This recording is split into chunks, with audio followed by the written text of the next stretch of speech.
เสียงพินนี่นอเสียงแคนนี่นอ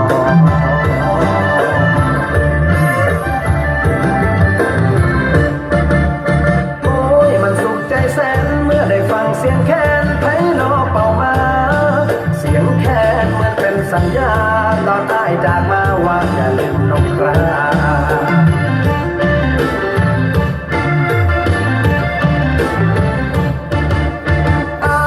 ฟังเสียงพินเมื่อได้ยินเสียงแคนเมื่อได้อยู่แดนแคว้นพินอีสานถึงจากมานานแสนนานยังคิดถึงน้องปราณบ้าน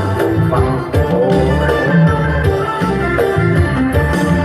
ถึงอายสิอยู่เมืองหลวงยังคิดทอดพุ่มพวงด้วยใจซื่อตรงยามใดคิดถึงน้องจ้างวงใหม่ทั้งวงมาร้องเพลงกล่อมน้องจ้างวงใหม่ทั้งวงมาร้องเพลงกล่อมน้อง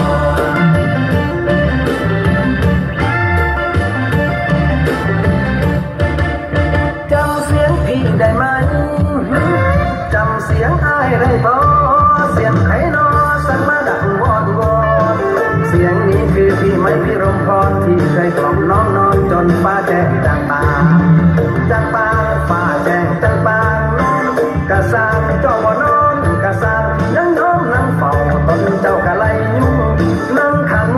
จนหูคาตาสักุณามันขันส่วนกันอยู่ยามเศร้า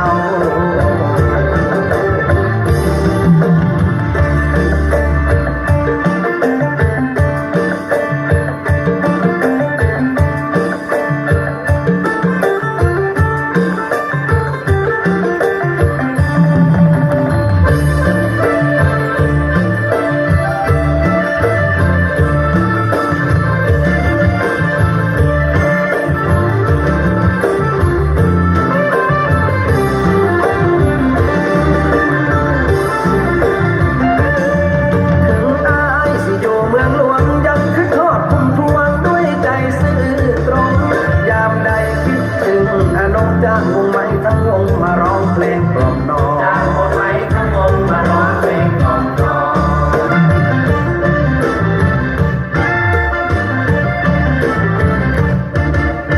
จำเสียงพี่ได้ไหมจำเสียงอ้ายได้บ่เสียงไผ่นอสั่งมาดังวอนวอนเสียงนี้คือพี่ไม่พี่รมพรที่เคยกล่อมน้องนอนจนฟ้าแจ้งจางปางจางปางฟ้าแจ้งจางปาง